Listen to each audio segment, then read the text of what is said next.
Très chers amis de la presse nationale et internationale, je voudrais vous remercier tous pour votre présence à ce rendez-vous d'échange sur les Vodou Days. Nous sommes dans la concrétisation de l'ambitieux programme Bénin Révélé, lancé le 16 décembre 2016 et consacré à révéler l'exception culturelle béninoise et d'en faire un véritable pilier de la diversification de notre offre touristique. Comme vous le remarquez, le gouvernement a décidé d'intensifier les efforts dans le secteur du tourisme, de la culture et des arts, afin d'en faire le deuxième pilier d'enrichissement de l'économie et de la création d'emplois. Au plan touristique, le gouvernement a pris l'option, entre autres, de développer le tourisme religieux à travers notamment l'amélioration de l'expérience de la visite des pèlerins et la densification et le renforcement des produits touristiques à caractère religieux. À date, nous avons engagé des échanges autour de l'organisation des pèlerinages sur les lieux saints de l'islam, du pèlerinage marial de Dassazoumé et l'organisation des pèlerinages sur les lieux saints du catholicisme. Ainsi, le pèlerinage, la célébration de la fête des religions traditionnelles, que nous regroupons d'ailleurs sous l'appellation Vodou. Donc je voudrais d'entrée de jeu vous dire que quand je parle de Vodou, c'est toutes les religions dites endogènes ou traditionnelles, mais vous entendrez de moins en moins de ma bouche l'expression religion endogène.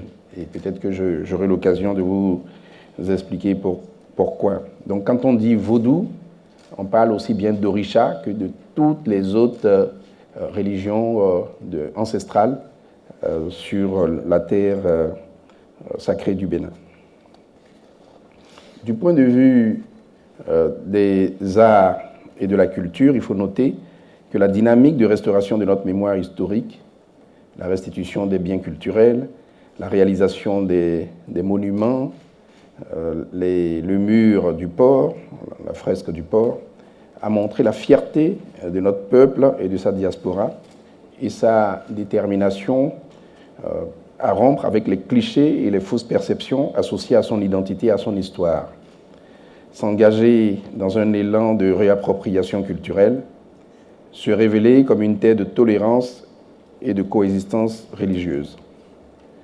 En résumé, cette dynamique témoigne de ce que l'État, garant de la laïcité, apporte son soutien aux événements religieux, à la restauration et la maîtrise du narratif sur notre patrimoine culturel et cultuel, matériel et immatériel, au rétablissement de la dignité de tous dans la perspective d'une cohésion sociale, à la mise à contribution de la richesse culturelle et cultuelle dans le cadre du développement touristique et à la contribution du Bénin à l'universel.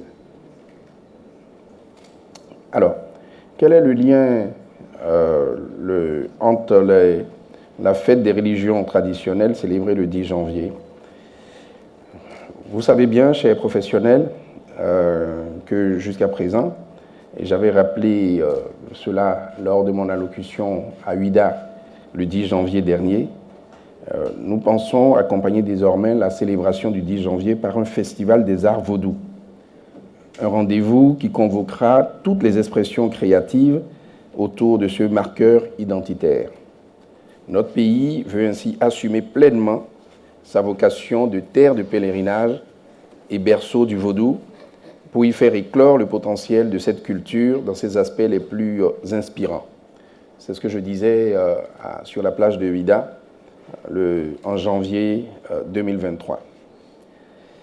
On comprend bien qu'à travers cela, les festivités de la fête des religions traditionnelles ont lieu sur toute l'étendue du territoire national. Nous avions l'habitude d'organiser le festival vaudou en liaison avec les dignitaires du culte vaudou de Ouida. Donc les Vodou Days, c'est le nouveau naming, la nouvelle appellation de ce festival vaudou qui se tenait à Ouida à l'occasion de la fête du 10 janvier. Il s'agit d'une initiative qui transcende le simple cadre de la célébration pour devenir un événement que nous voulons planétaire, symbole de notre héritage culturel. Les Vodou Days donc, sont conçus pour attirer un large public, désormais, un public international. Ça vise à célébrer les arts, la culture et la spiritualité vaudou dans un élan de redécouverte et de réappropriation de notre patrimoine. Cette initiative se présente comme une fenêtre privilégiée sur un héritage d'une richesse insoupçonnée, ouvrant la voie à une réflexion profonde et à la déconstruction des clichés sur le vaudou. Les festivités ne se limitent plus à des rituels, à des célébrations dans des enceintes closes, mais s'étendent désormais à divers lieux historiques et culturels du Ouida, chacun racontant une partie de l'histoire du vaudou et offrant une expérience unique aux visiteurs. Alors, pour cela, cet événement que nous voulons désormais à Ouida et sur 2 jours, quelles sont les dispositions que nous prenons pour pouvoir tenir le pari de cette organisation et de ce nouveau format?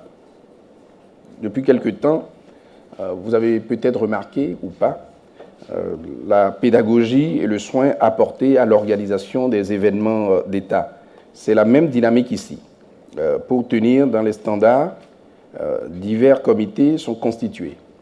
Et ces comités sont dédiés, pour certains, à l'ingénierie événementielle, pour d'autres à la logistique événementielle, pour d'autres encore à la communication événementielle. Comme vous le savez, dans le cadre de ces projets structurants, le gouvernement met en place des comités de facilitation scientifique et technique.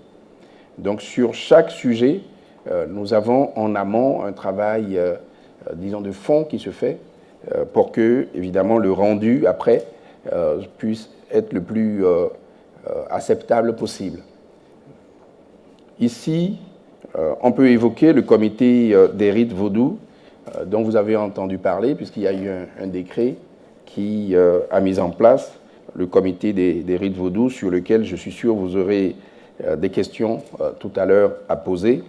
Donc, ce comité des rites vaudous, présidé par le ministre, le professeur Kakoma Ouyon, avec un certain nombre de figures connues, et d'autres peut-être moins connus par vous, journalistes. Nous avons également dans le comité des rites le professeur Doji Amuzouvi, et nous avons un certain nombre de figures connues comme Bembeza, et également comme Togbe Yedi, et j'en passe.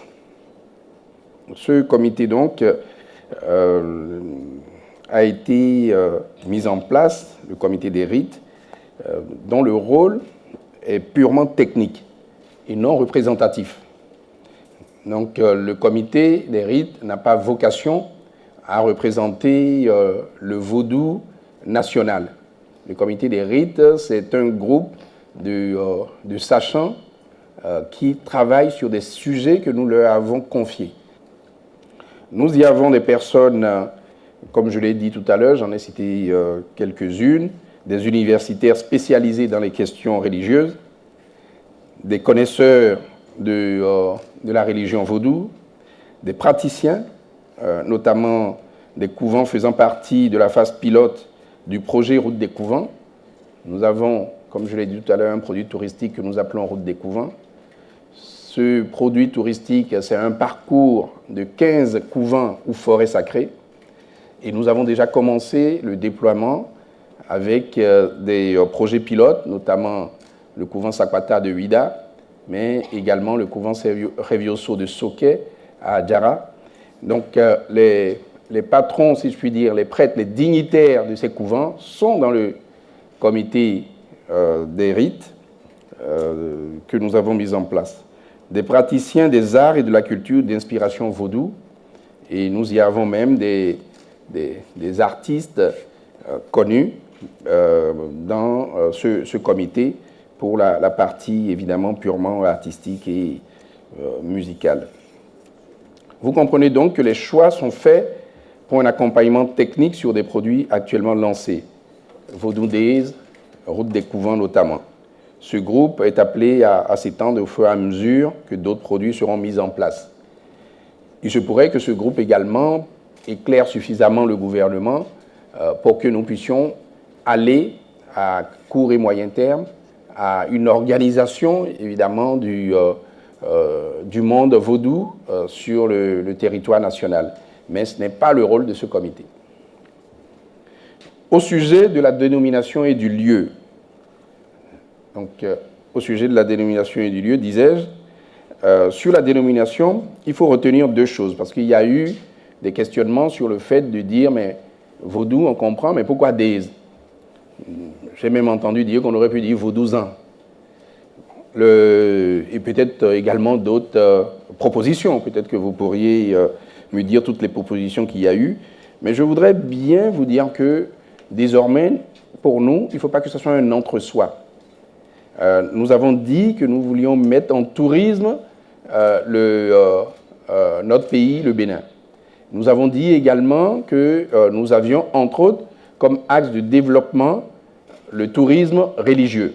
Je dis bien entre autres. Il y a plusieurs types de tourisme, mais en ce qui concerne le tourisme religieux, j'ai cité tout à l'heure différents pèlerinages, différents lieux ici au Bénin, ou différentes pratiques religieuses qui peuvent amener effectivement au développement d'une niche, ou même au-delà même d'une niche, un développement, disons, du tourisme religieux tel que je l'ai dit.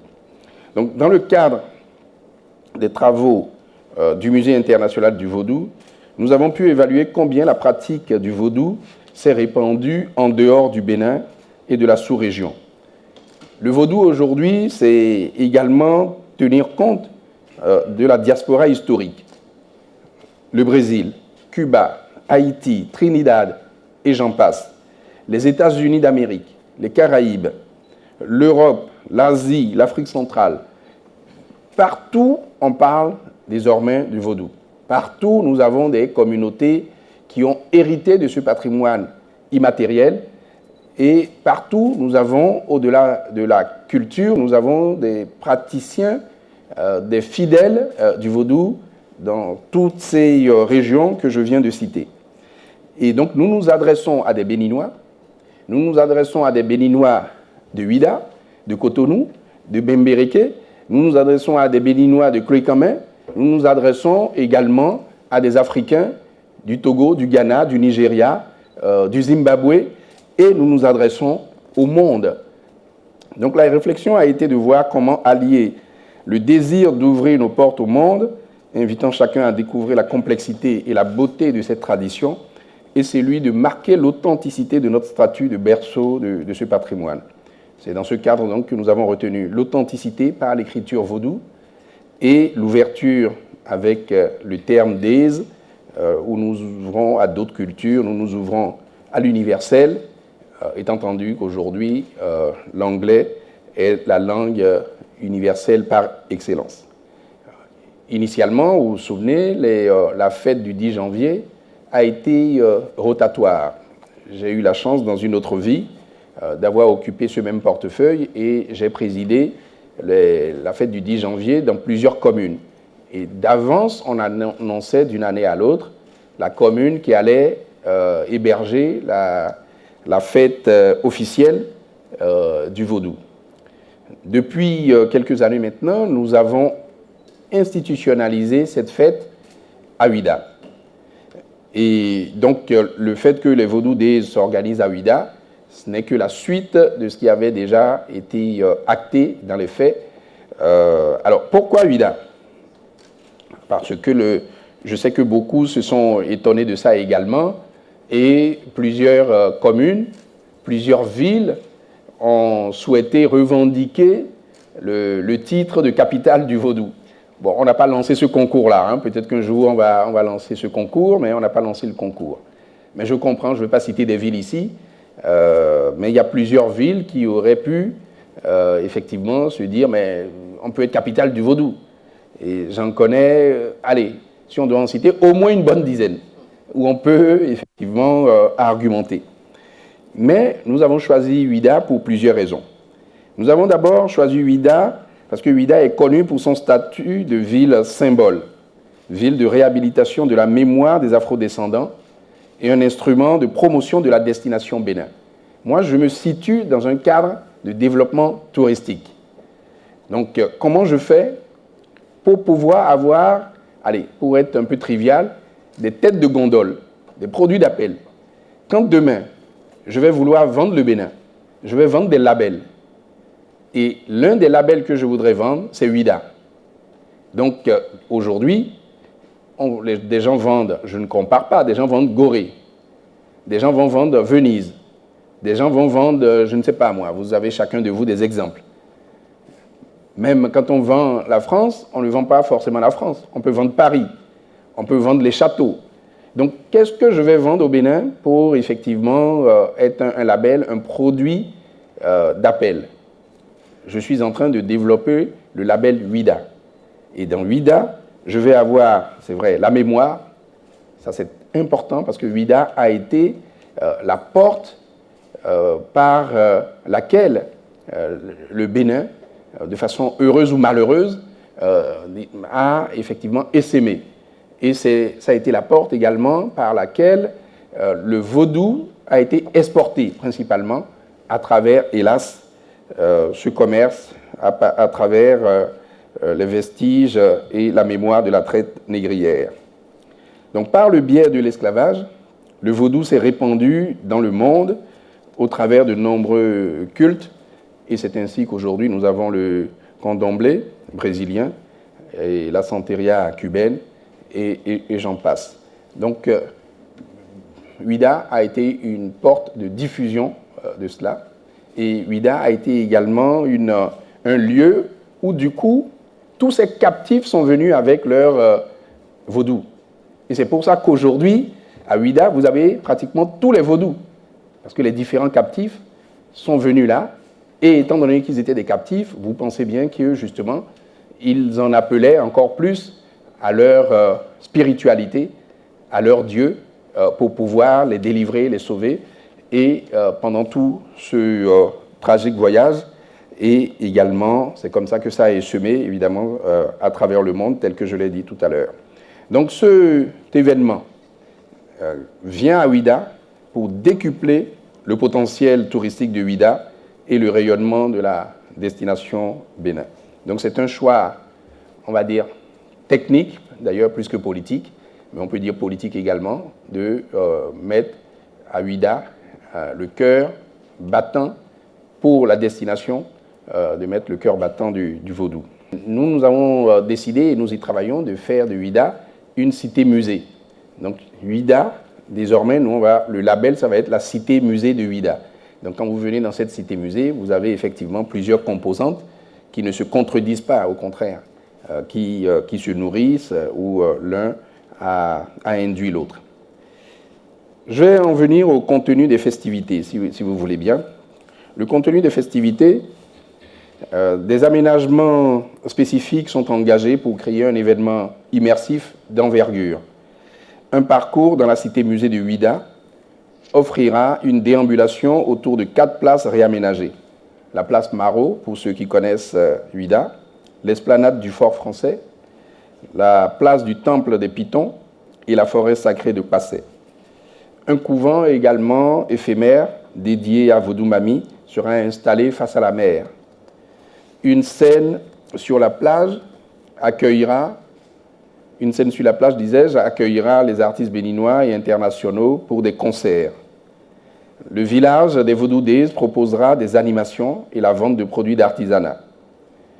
Le public aura également droit à une expérience qualitative avec l'aménagement d'un camping proposant la location de tentes et l'accès à une zone de parking dédiée. Donc, de façon immersive, les visiteurs peuvent camper sur la plage de Ouidah pour pouvoir vivre de l'intérieur ce que nous sommes en train de préparer. Le public aura également droit à une expérience qualitative avec l'aménagement, disais-je, d'un camping. Et le clou de l'événement sera le cérémonial. Donc le cérémonial, alors j'ouvre les guillemets, ce sera le grand rituel. si je devais comparer avec d'autres religions, c'est comme si c'était la messe, justement. Donc, ce cérémonial aura lieu le 10 janvier en présence des hauts dignitaires du vaudou et ça aura lieu désormais avec une parade rituelle de sortie des couvents des fidèles vaudous. Je voudrais, pour finir, lancer une fois encore un message. Le message de dire que le vaudou est un hymne à l'amour, à l'humanisme, à la tolérance et de respect de la nature. Et le vaudou aspire à l'épanouissement intégral de l'individu dans toutes ses dimensions. Il s'impose ainsi comme un symbole de la diversité et de la complexité de l'altérité africaine. On n'a pas le droit de se citer soi-même, mais c'est ce que j'ai dit il n'y a pas si longtemps à Ouida, donc je voudrais rappeler cela. Et donc nous avons à nouveau l'occasion d'illustrer notre attachement à la tolérance et à la coexistence religieuse. Le fait que les autres religions prospèrent au Bénin, c'est justement la preuve, s'il en fallait, de la tolérance du vaudou. La réappropriation de notre patrimoine culturel. Je voudrais dire ici que le gouvernement, et je tiens à le dire avant vos questions, parce que vous allez y venir, le gouvernement n'est pas là pour faire la promotion d'une religion par rapport à une autre. Le gouvernement est là pour pouvoir dire que nous sommes dans un État laïque, où toutes les religions sont admises, respectées, pour peu évidemment qu'elles respectent les lois de la République. Le gouvernement est là pour, en revanche, la réappropriation culturelle, pour pouvoir dire que toutes les religions se valent justement, pour pouvoir dire que le vaudou ne vaut pas plus ou moins que les religions que nous connaissons. Et étant donné que, contrairement aux autres religions que nous connaissons, le vaudou est béninois, le vaudou est patrimoine immatériel béninois, il est de notre devoir de réhabiliter, évidemment, l'image à nos propres yeux, nous béninois, et aux yeux du monde, pour que chaque fois qu'au Gabon, chaque fois qu'en Côte d'Ivoire, chaque fois qu'à travers le monde, on dit c'est un béninois, les gens ne vous voient pas tout de suite avec des cornes ou, disons, de façon caricaturale, diabolique. Le vaudou, ce n'est pas cela. Et nous-mêmes, béninois, nous devons nous convaincre que le vaudou, ce n'est pas ça. Nous-mêmes, béninois, devons nous convaincre que le vaudou est beaucoup plus complexe, plus profond, plus dense que cette image d'Épinal qui vient peut-être d'Hollywood, qu'on s'est laissé imposer nous-mêmes, de ces poupées qu'on pique avec des épingles, ou de ces assoiffés de sang, ou égorgeant des animaux à pleines dents. Le vaudou va évidemment sur d'autres pistes, comme je viens de le dire précédemment, mais lors de nos échanges, peut-être que vous me poserez des questions qui me permettront d'illustrer mon propos. Donc nous voudrions mettre à profit l'héritage culturel et cultuel de notre pays. Et dans les jours à venir, et sur les différents médias, des initiatives de communication vont s'intensifier pour démultiplier ce premier acte que nous faisons aujourd'hui, d'essayer de vous expliquer ce que nous appelons les Vaudou Days, et également de vous dire pourquoi est-ce que nous estimons que le vaudou est une chance pour la destination Bénin. Je voudrais vous remercier infiniment.